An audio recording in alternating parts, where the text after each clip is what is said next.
Please subscribe the channel and press bell icon for notification. नया वित्त वर्ष शुरू हो चुका है और टैक्स बचाने के लिहाज से अगर आपने अभी से कदम उठाना शुरू कर दिया तो साल के आखिर तक ना सिर्फ ज्यादा टैक्स बचा पाएंगे बल्कि अलग अलग झंझटों से भी आपको छुटकारा मिल पाएगा।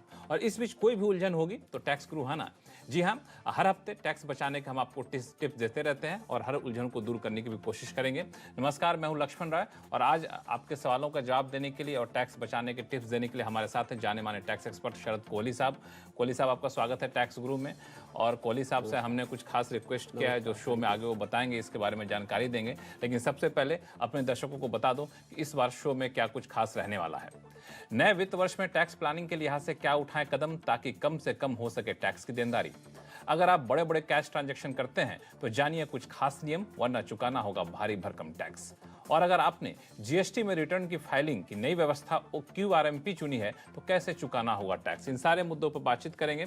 लेकिन जैसा कि शुरू में मैंने कहा था कि नया कारोबारी साल शुरू हो चुका है, कई लोगों के काफ़ी टैक्स कट गए होंगे। कुछ लोग अफसोस कर रहे होंगे काश यहाँ पे टैक्स बचा लिए होते तो टैक्स की देनदारी कम हो जाती, टैक्स कम कटता। लेकिन खैर, जो हो गया हो गया। लेकिन नया कारोबारी साल शुरू हो गया है, अभी से आपको इन सारे मुद्दों पर विचार करने की जरूरत है कि टैक्स हम कैसे बचा सकते हैं ताकि टैक्स की देनदारी कम हो सके। हालांकि उसके बहुत सारे लंबे चौड़े तरीके हैं, लेकिन संक्षिप्त में मैं चाहूँगा शरद कोहली साहब कि आप हमारे दर्शकों को बताइए कि मोटे मोटे कौन से तरीके हैं जिसका ख्याल रखना चाहिए, जिस पर अभी से अमल शुरू कर देना चाहिए दर्शकों को। जी हाँ लक्ष्मण, पहले तो मैं CNBC आवाज के और टैक्स गुरु के सभी दर्शकों को इस नए वित्तीय वर्ष की बहुत बहुत मुबारकबाद देता हूँ। हम लोगों के लिए नया साल दो बार आता है, एक तो 1 जनवरी को होता ही है जब बाकी की दुनिया मनाती है, और ये जो लोग टैक्स से जुड़े हुए हैं उनके लिए 1 अप्रैल से जो नया वित्त वर्ष शुरू होता है उसकी भी शुभकामनाएं हमें देनी बनती है। हम कोशिश करते हैं कि आपके लिए आपकी आय ज्यादा से ज्यादा हो और टैक्स प्लानिंग के माध्यम से टैक्स कम से कम जाए। जी हाँ, आपने बिल्कुल ठीक कहा। और टैक्स प्लानिंग का लक्ष्मण मूल मंत्र है कि आप पहले से प्रिपेयर हो जाएं, आप पहले से तैयारी कर लें। और मैं समझता हूं कि वित्तीय वर्ष की शुरुआत से अच्छा समय नहीं हो सकता। सबसे पहले आपको जो आपकी 80 फैमिली है पूरी की, चैप्टर 6 है जिसको हम बोलते हैं, उसके अंतर्गत आपने साल में कितनी डिडक्शंस लेनी है, मुझे लगता है कि उसका अंदाजा आपको पहले लगाना चाहिए। खासकर जो सबसे मशहूर है ATC, मैं उसको 80 क्राउडेड भी बोलता हूं। ATC के अंतर्गत आप क्या क्या चीजें करना चाहते हैं, इंश्योरेंस कितना होगा, PPF कितना होगा, NSC कितना होगा, ट्यूशन फी कितनी होगी। मैं समझता हूं इसका हालांकि 1.5 लाख की सीमा है पर एक अंदाजा लगा लेना चाहिए। उसके बाद 80D आता है, मेडिकल के खर्चे हैं, मेडिकल इंश्योरेंस आप कराते हैं, आप अंदाजा लगाइए कि आप करना चाहते हैं नहीं करना चाहते। NPS के अंतर्गत ATCC-D है, ATE है, कोई डोनेशन देते हैं ATG है। तो मैं समझता हूं चैप्टर 6 के अंतर्गत लक्ष्मण ये जितनी भी डिडक्शंस आती हैं, अगर इसका वित्तीय वर्ष के शुरुआत में ही अंदाजा लगा लिया जाए तो ये टैक्स प्लानिंग के लिए एक बिल्कुल सटीक कदम साबित होता है। बिल्कुल, मुझे लगता है कि इससे ये भी अंदाजा मिल जाए कि 80 फैमिली के तहत हम कितना टैक्स बचा पाएंगे और क्या हमें किसी दूसरे जगह पे टैक्स बचाने के और भी तरीके तलाशने होंगे। इस बात का भी आप अनुमान लगा सकते हैं अभी से अगर प्लानिंग कर लेते हैं तो। दर्शकों को थोड़ा सा एक भी बता दीजिए कोहली साहब की 80 फैमिली के अलावा दूसरे कौन कौन से जरिए हैं जहां पे टैक्स बचाया जा सकता है, संक्षिप्त में। जी हाँ, 80 फैमिली के अलावा लक्ष्मण जो लोग हाउस रेंट अलाउंस का बेनिफिट लेते हैं, HRA जिसको हम कहते हैं, मुझे लगता है उनको अपनी रेंट रिसीट के वो साल में किराया कितना देंगे, किसको देंगे, रेंट एग्रीमेंट बनाना वगैरह, वो सब उसको पहले तय कर लें। इसके अलावा एक चीज जो लोग भूल जाते हैं लक्ष्मण, वो है कैपिटल गेन अकाउंट स्कीम, जिसका हम निरंतर जिक्र करते रहते हैं कि अगर कैपिटल गेन अकाउंट स्कीम के अंतर्गत आपकी समय की मियाद पूरी हो रही है तो आप उसका ध्यान रखें। बहुत सारे मैंने देखा है लोग उनका डिपॉजिट करा का करा रह जाता है, वो उसको यूज नहीं करते हैं कैपिटल गेन बचाने के लिए, तो उस पर एक दफे नजर मार ले कि आपका क्या। और यहां न्यू रेजीम और ओल्ड रेजीम, क्या रेजीम आपने चूज करना है ये फैसला भी आपको अभी करना है। आप जानते होंगे सैलरी वाले हैं तो आप उसको हर साल नई रेजीम चूज कर सकते हैं, बिजनेस वाले हैं तो एक बार आप अगर ओल्ड में गए तो आपको फिर वापस आप नहीं आ पाते हैं, दोबारा आप ओल्ड में नहीं जा सकते हैं। तो ये भी आप फैसला इस वित्तीय वर्ष की शुरुआत में करके और अपने टैक्स को कम से कम प्लानिंग के साथ बढ़िया तरीके से भरें। हालांकि शुरू में जैसा कि बताया कोहली साहब ने कि नए कारोबारी साल की शुभकामनाएं दी और वे भी कहा कि आप ज़्यादा से ज़्यादा कमाई करें और टैक्स भी कम से कम दें। पता नहीं कैसे संभव होगा, ज़्यादा कमाई करेंगे टैक्स तो ज़्यादा देना ही पड़ेगा, लेकिन यही एक मूल मंत्र है जो टैक्स ग्रुप में हम देने की कोशिश करते हैं कि कमाई आपकी भले ही ज़्यादा हो लेकिन टैक्स की देनदारी हम कम करने की कोशिश करेंगे कानून के दायरे में रहकर। पूरे साल में हर हफ्ते जो एपिसोड आता है उसमें समय समय पर हम टिप्स ऐसे देते रहेंगे। फिलहाल शुरू करते हैं सवाल जवाब का सिलसिला। कानपुर से डॉक्टर करुणा शंकर मिश्रा हमारे साथ फोन लाइन पर जुड़ गए हैं। बताइए क्या सवाल है आपका? सर मैं डॉक्टर करुणा शंकर मिश्रा कानपुर से बोल रहा हूँ। जी सर कोहली सर नमस्कार। हेलो। हाँ, आवाज आ रही है, नमस्कार बताएं। डॉक्टर साहब। हाँ कोहली सर नमस्कार। मैं आपका बहुत बड़ा फैन हूँ क्योंकि आपका जो बताने का इनकम टैक्स का जो शेड्यूल्स वगैरह का और जो गाइड करने का तरीका है बहुत ही अच्छा है और मुझे बड़ी मदद मिलती है। मेरा एक क्वेश्चन था सर कि मेरा हर माह जो है मैं सैलरी पेड हूँ और मुझे interest from other Please subscribe the channel and press bell icon for notification. Incomes में जो सेविंग अकाउंट है उससे है कुछ इनकम और कुछ शेयर से हो जाती है लॉन्ग टर्म कैपिटल गेन्स वगैरह में, शॉर्ट टर्म कैपिटल गेन में थोड़ा बहुत। और सर मेरा क्वेश्चन ये था कि जो पिछले साल जो है और उसके पिछले साल भी मुझे सेक्शन 234 सी में ब्याज लग गया था, जबकि मेरा हर महीने जो है डिडक्शन रेगुलर जो है मेरे डीडीओ के द्वारा किया जाता है। और इसमें जो है जो मैं फॉर्म ITR 2 भर रहा था तो इसमें जो इनकम टैक्स का वो है सर कि प्रत्येक तिमाही में 15%, 45%, 75% एवं 100% जो मुझे देना चाहिए, डिपॉजिट करना चाहिए, उससे मेरा ज़्यादा ही डिडक्शन हो जाता है। लेकिन 26 AS में वो टाइमली शो नहीं होता है, तो उस वजह से मुझे 234 C का जो है मेरे ऊपर ब्याज लगा।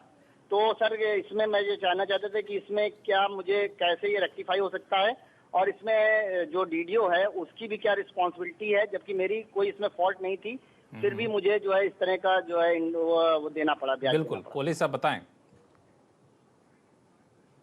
जी हाँ डॉक्टर मिश्रा, ऐसा हो जाता है। पहले 234C होता है, जब आपका जो एडवांस टैक्स जितना जितना जिस तारीख पे निर्धारित है वो नहीं जमा होता तो 234C के अंतर्गत ब्याज लग के आ जाता है। अब आपने कहा आपका डीडीओ समय पे हो सकता है डॉक्टर मिश्रा कि वो समय पे डिपॉजिट ना करा रहे हो। ये भी हो सकता है कि जो इक्विटेबल डिडक्शन होती है, इक्विटेबल डिडक्शन का अर्थ होता है कि बराबर बराबर जब आप सैलरी पे खासकर टैक्स काटते हैं तो वो बराबर बराबर कटना चाहिए। कई बार वो ऊपर नीचे हो जाता है। ये भी हो सकता है कि जमा टाइम पे नहीं किया गया हो।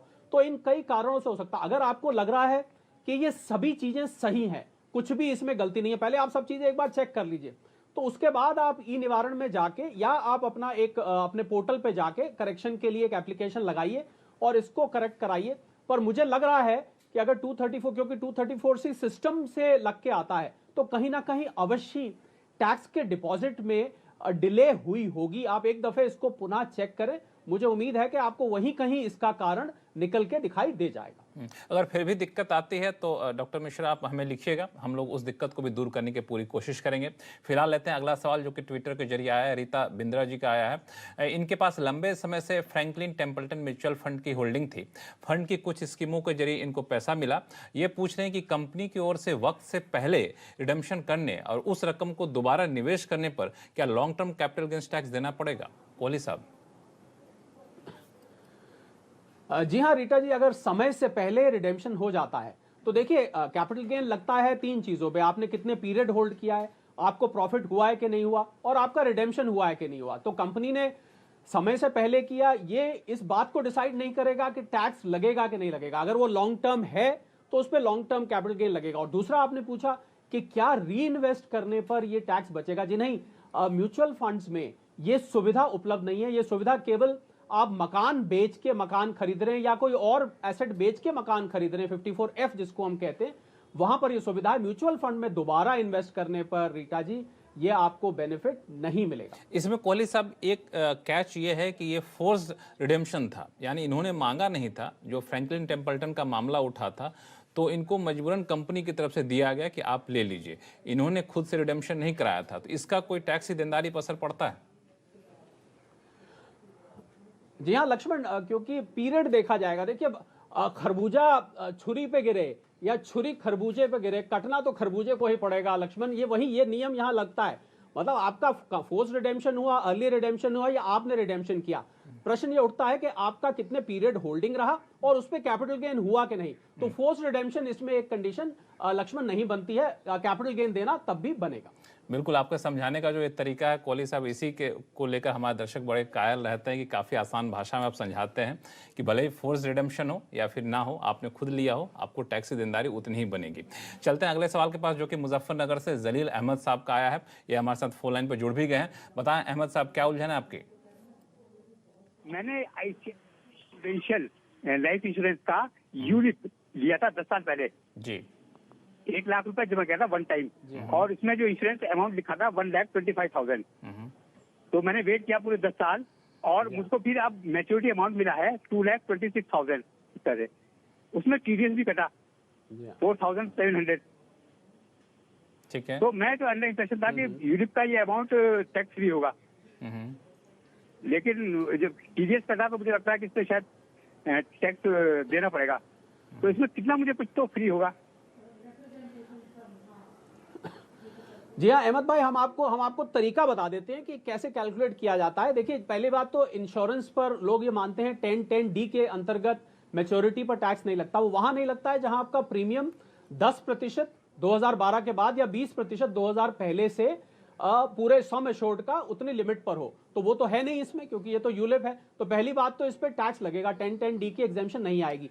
अब प्रश्न ये उठता है कि किस प्रकार लगेगा। देखिए, अगर तो ये जो यूलिप का जो कंपोजिशन है, या आपको आईसीआईसीआई प्रू के पास दोबारा जाके जानना पड़ेगा कि मान लीजिए 65% से ऊपर इसमें इक्विटी कंपोनेंट है, तो इसको इक्विटी कंपोनेंट मान के इस पे लॉन्ग टर्म कैपिटल गेन लगेगा।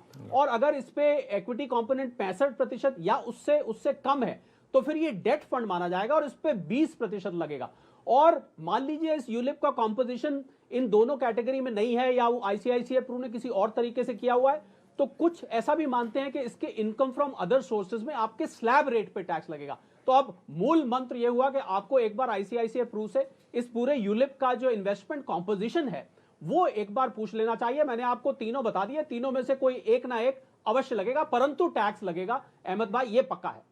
चलिए, उम्मीद करते हैं कि अहमद भाई को उनकी उलझनें दूर हो गई होंगी। फिलहाल वक्त है छोटे से ब्रेक का। ब्रेक के बाद आपको बताएंगे कि पत्नी के नाम प्रॉपर्टी खरीदकर उन्हें ही चुका रहे हैं किराया, तो क्या आप ले पाएंगे टैक्स छूट? लौटते हैं छोटे से ब्रेक के बाद। Please subscribe the channel and press bell icon for notification.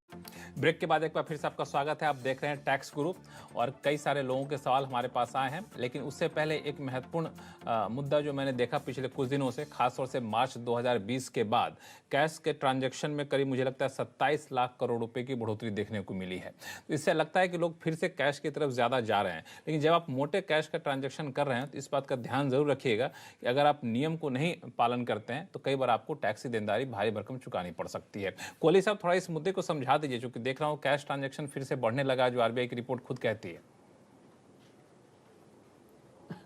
जी हाँ बिल्कुल लक्ष्मण, और ये कैश के ट्रांजैक्शन जो कि मार्च 2020 में आपने बिल्कुल कहा करीब 24-25 लाख करोड़ के बीच में कैश इन सर्कुलेशन था, वो 1 जनवरी 2021 को 27 लाख क्रॉस कर गया। इसका मतलब कैश का प्रचलन अभी भी बहुत है, जबकि आयकर में कैश के ऊपर बहुत सारे रिस्ट्रिक्शंस है। और गए जमाने जब आप रोकड़ा जेब में लेके चलते थे, मुझे लग रहा है इतने आजकल विकल्प उपलब्ध हैं। जी हाँ, अगर 2000 रुपए से ऊपर आप कहीं डोनेशन करते हैं, मैं लक्ष्मण नीचे से ऊपर चलता हूं, 2000 रुपए की कहीं फालतू आप डोनेशन कैश नहीं कर सकते। 5000 रुपए से ऊपर आप मेडिकल खर्चा 80D क्लेम कर रहे हैं तो आपको वो अलाउ नहीं होगा। उसके ऊपर चले 10,000 रुपए से अगर आप बिजनेस में कैश खर्चा ज्यादा करते हैं तो वो आपकी इनकम में एड बैक हो जाता है। 20,000 रुपए से अगर आप लोन या डिपॉजिट किसी को देते या लेते हैं तो वो अलाउड नहीं है, उसमें उतनी ही पेनल्टी है जितना आप लेन देन करते हैं। 50,000 रुपए से ऊपर आप फॉरेन एक्सचेंज कैश जाके नहीं ले सकते हैं। इससे ऊपर चले लक्ष्मण तो 2 लाख रुपए तक से ऊपर की आप परचेज नहीं कर सकते हैं आप कैश में। तो भला प्रश्न ये उठता है कि हम घर में अगर किसी का कैश मिलता है लक्ष्मण, तो उसमें घर में भला क्यों कैश रखा हुआ है इतना, तो उसमें आपको जवाबदेही करनी पड़ेगी कि आप इतना कैश क्यों रखते हैं। और ऊपर चले तो बैंक से जब आप पैसा निकालते हैं, 1 करोड़ से ऊपर आप निकालेंगे तो उस पर आप जानते होंगे टीडीएस आ गया है। अगर आपने रिटर्न नहीं फाइल करी है 3 साल, तो फिर तो ये लिमिट 20 लाख से और 1 लाख के बीच में 2% टीडीएस कट जाएगा। 1 करोड़ से ऊपर 5% कट जाएगा। तो ये इतना एयर टाइट कर दिया है सरकार ने कि मुझे लग रहा है कैश में और इतने सारे विकल्प हैं, डेबिट कार्ड, क्रेडिट कार्ड। गए जमाने जब कैश और चेक होते थे, ये पे वो पे, और कितने सारे वॉलेट्स आ गए हैं। मैं समझता हूं इतने विकल्प होते हुए कैश के ट्रांजैक्शंस तो हमारे करदाताओं को जहां तक हो सके अवॉइड करना चाहिए अगर बाद की समस्या से बचना है तो। बिल्कुल, तो कैश में ट्रांजैक्शन जहां तक संभव हो सके कम से कम करिए, वरना आपको टैक्स ज़्यादा चुकाना पड़ सकता है, भले ही आप उसको अपने आमदनी में से निकाल कर क्यों ना कर रहे हो। तो इसलिए जो टिप्स बताया कोहली साहब ने उसका खास तौर से ख्याल रखिए। वापस चलते हैं सवाल जवाब के सिलसिले पर, और कोलकाता से विनोद सिंह हमारे साथ फोन लाइन पर जुड़ गए हैं। विनोद जी बताइए क्या सवाल है आपके? हाँ, गुड मॉर्निंग जी नमस्कार, बताएं विनोद जी, क्या हाल है आपके? कोलकाता में तो अभी चुनाव का माहौल होगा। माहौल बहुत जोर पे है। बहुत जोर पर है। कलकत्ता में हमारे इलाका में 26 तारीख को है, 26 अप्रैल को। अच्छा, और तो बाकी जगह में चल रहा है, आज भी चुनाव चल रहा है। चुनाव के माहौल में आपको अपने टैक्स की चिंता है, बताइए क्या क्या उलझन है आपकी? सर, हमारी उलझन है कि मैं कलकत्ता में जादवपुर में रहता हूँ, और हमारी जो फ्लैट है वो हमारे मिसेस के नाम में है। ठीक है। एवरी मंथ में हाउस रेंट कंपनी से मुझे मिलती है, लेकिन मैं इसको क्लेम नहीं कर सकता हूँ। तो मेरा आपसे यही प्रश्न है कि क्या मैं मिसेस को हाउस रेंट दे सकता हूँ? अगर हाँ, तो कितने रुपए लिमिट होगा? क्योंकि अभी तक गवर्नमेंट के रूल के हिसाब से हमारा बेसिक का 50% हाउस रेंट मिल रहा है। अच्छा, ठीक है, एक बार कोहली साहब जवाब देंगे। कोहली साहब बताइए। जी हाँ विनोद जी, देखिए पति पत्नी कहा जाता है कि एक ही गाड़ी के दो पहिए होते हैं, पर आयकर के लिहाज से मैं आपको बता देता हूं, अगर आप जॉइंट मकान में रहते हैं या पत्नी के नाम मकान में रहते हैं, इसमें विनोद जी आप रेंट रसीद ले सकते हैं। उसमें शर्त यह है कि आप बकायदा रेंट एग्रीमेंट होना चाहिए, आपके अकाउंट से उनके अकाउंट में रेंट ट्रांसफर होना चाहिए। परंतु अब यह परंतु बहुत ध्यान से सुनने वाला है कि अगर इस मकान की खरीद में आपका पैसा भी लगा है, मतलब आपकी पत्नी का सेल्फ अर्न, खुद का कमाया हुआ या खुद की सेविंग्स के अलावा आपका पैसा भी लगा हुआ है, मान लीजिए आधा आपका लगा हुआ है आधा उनका, तो जितना आप रेंट देंगे ना विनोद जी, उसका आधा आपकी इनकम में जाके वापस जुड़ जाएगा सेक्शन 64 के अंतर्गत। तो इस बात पे ध्यान रखिए, और अगर आपका नहीं लगा हुआ है या कुछ अंश लगा हुआ है तो उस अंश का बेनिफिट ले सकते हैं, पर रेंट एग्रीमेंट होना चाहिए, पेमेंट बकायदा बैंक से जानी चाहिए, और एक रेंट रिसीट जरूर आप अपनी पत्नी से ले लीजिए। पत्नी को कितना अच्छा लगेगा बुरा लगेगा उसमें हम दखल नहीं देते हैं, वो बिल्कुल आपका अंदरूनी मामला है, लेकिन जो इन्होंने तरीका समझाया उसका पालन करेंगे तो हो सकता है कि आप टैक्स बचा भी पाएंगे। और बिल्कुल उन्होंने कहा कि आप रेंट रिसिप्ट आप ले भी सकते हैं और इसका फ़ायदा उठा भी सकते हैं। फिलहाल ये सारे सवाल थे इनकम टैक्स से जुड़े हुए, अब बारी है जीएसटी जुड़े सवाल लेने की।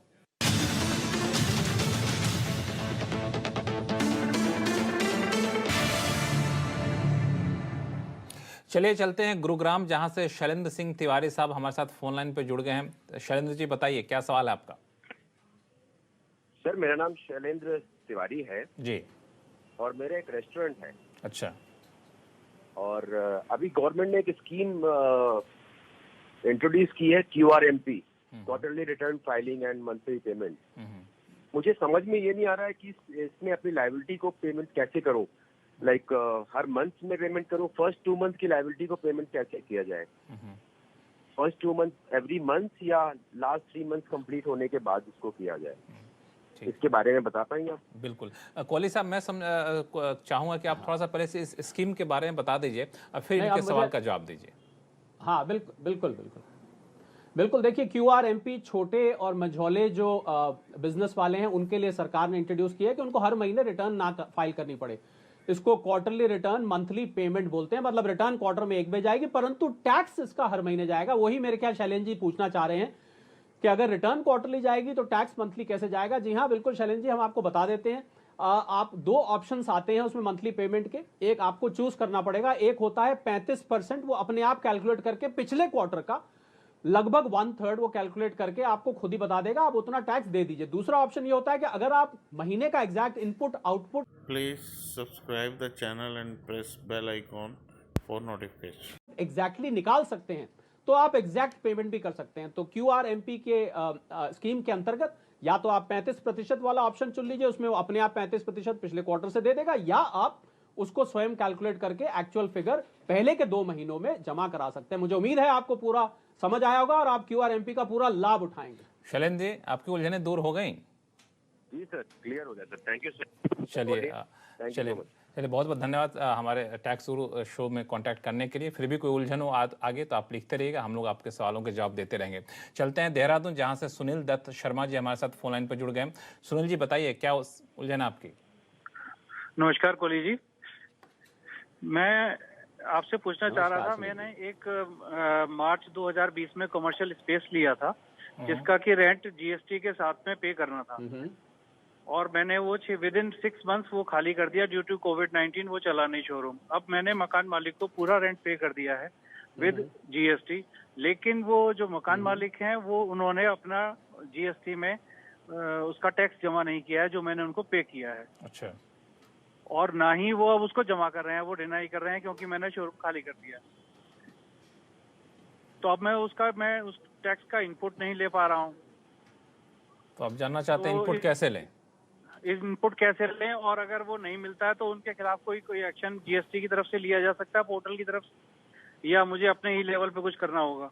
जी हाँ, बिल्कुल बिल्कुल बिल्कुल बिल्कुल बिल्कुल सुनील जी, इसका एक्शन उनके अगेंस्ट लिया जा सकता है, पर आपको इसकी इंफॉर्मेशन पहुंचानी पड़ेगी। आपको मैं 2 तरीके बताता हूं। एक तो ई कम्युनिकेशन है, अभी नया एक फैसिलिटी इंट्रोड्यूस करी है पोर्टल पे, वहां जाके आप डायलॉग करें उसके साथ तो आपका डायलॉग रिकॉर्ड पे आ जाएगा। दूसरा, मैं आपको ये भी सलाह दूंगा, अपने इलाके के जो जीएसटी कमिश्नर हैं आप उनको जाके एक लिखित दर्जी दीजिए कि अर्जी दीजिए कि मैंने जो है ये पे किया है और पे करके मेरे लैंडलॉर्ड साहब इसको जमा नहीं करा रहे हैं, मैं इसका इनपुट नहीं ले, उनके खिलाफ पूरा यकीन है, मुझे पूरा विश्वास है सुनील जी, उनके खिलाफ कार्रवाई की जाएगी और आपको इसका खामियाजा भुगतना नहीं पड़ेगा। बिल्कुल, ऐसे कई सारे सवाल आते हैं कोहली साहब, जहां पे टैक्स तो चुका दिया होता सामने वाला शख्स, लेकिन उधर से जीएसटी चूंकि नहीं चुकाया जाता है तो आईटीसी नहीं मिल पाता है। और आपने बहुत सही तरीका बताया कि अगर जीएसटी के विभाग को इसकी जानकारी दी जाए तो वो भी अपने स्तर से कार्रवाई कर सकते हैं। मुझे लगता है कि सिस्टम में भी थोड़ा सा इस तरह से बदलाव करना चाहिए ताकि जिन्होंने टैक्स चुका दिया उनकी तो कोई गलती है नहीं, उनका इनपुट टैक्स क्रेडिट आप क्यों रोक रहे हैं? सामने वाले नहीं चुकाया वो तो उसकी गलती है। खैर, ये जीएसटी का स्ट्रक्चर है, अभी तो कानून यही कहता है कि सामने वाला जब तक कि नहीं चुकाएगा आपको आईटीसी नहीं मिलेगा, और अगर नहीं चुकाता है तो आप इसकी शिकायत जरूर कर सकते हैं जीएसटी में। हो सकता है जीएसटी विभाग इस पर आगे कार्रवाई करे। फिलहाल वक्त छोटे से ब्रेक का, ब्रेक के बाद आपको बताएंगे अगर आप कैश में कर रहे हैं भुगतान तो क्या इनपुट टैक्स क्रेडिट लेने में होगी परेशानी। लौटते हैं छोटे से ब्रेक के बाद।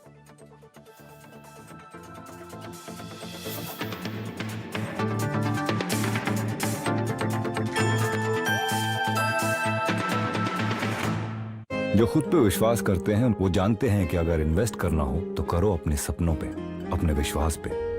खुद पे विश्वास है सबसे बड़ी investment. Tata mutual fund. Mutual fund निवेश बाजार के जोखिमों के अधीन है। योजना से जुड़े सभी दस्तावेजों को ध्यान से पढ़ें। एक आवाज जो कभी दबती नहीं। ये वो चैनल नहीं है जहां आप शोर मचा के आप डिबेट करें।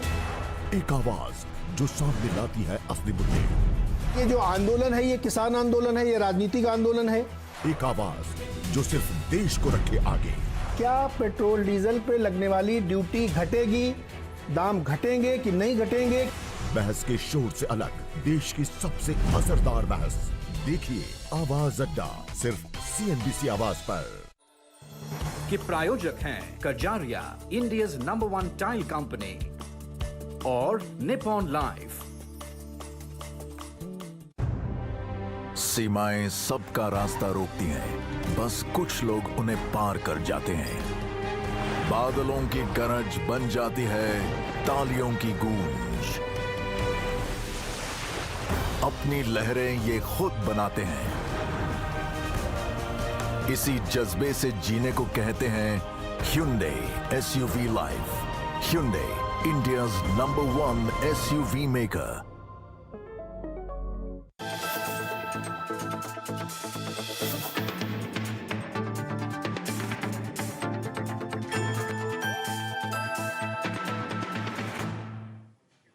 ब्रेक के बाद एक बार फिर से आपका स्वागत है। आप देख रहे हैं टैक्स ग्रुप, और दिल्ली चलते हैं जहां से मोनिका हमारे साथ फोन लाइन पर जुड़ गई। मोनिका, बताइए क्या सवाल आपके? जी, मैं ये पूछना चाहती हूँ कि मैं कॉस्मेटिक प्रोडक्ट में डील करती हूँ, तो जब मैं डील करती हूँ तो मेरे ऑफिस से मेरे बैंकिंग फैसिलिटीज बहुत दूर हैं, तो मुझे बहुत सारे खर्चे कभी कभी अर्जेंटली कैश में करने पड़ते हैं। तो मेरा क्वेश्चन ये था कि अगर मैं कोई खर्चा कैश में करती हूँ तो क्या कोई जीएसटी में कोई लिमिट है कि कैश में खर्चा करने से आपको आईटीसी नहीं मिलेगा, इससे ऊपर अगर आप खर्चा कैश में करेंगे तो आपको आईटीसी नहीं मिलेगा, तो क्या जीएसटी में ऐसा कोई लिमिट है? जी नहीं मोनिका जी, ऐसा जीएसटी में ऐसा कोई लिमिट नहीं है। आयकर में अभी हमने शो के शुरू में जरूर जिक्र किया था कि सेक्शन 40A3 के अंतर्गत 10,000 से ऊपर अगर आप कोई कैश खर्च करते हैं तो वो आपके प्रॉफिट में ऐड बैक कर दिया जाता है। परंतु जीएसटी में मोनिका जी अभी कैश के लिमिटेशन कोई नहीं दी गई है। आप बेशक कर सकते हैं, परंतु इनकम टैक्स का ध्यान जरूर रखिएगा। टैक्स गुरु में फिलहाल इतना ही। कोहली साहब, आपका बहुत बहुत शुक्रिया हमारे सभी दर्शकों के सवालों का जवाब बेहद आसान भाषा में देने के लिए। और आपके पास कोई भी सवाल हो, चाहे इनकम टैक्स से जुड़ा हुआ हो या फिर जीएसटी जुड़ा हुआ, आप हमें लिख भेजिए tax@moneycontrol.com पर। आप अपने सवाल के साथ अपना मोबाइल नंबर लिखना ना भूलें। नमस्कार। Please subscribe the channel and press bell icon for notification.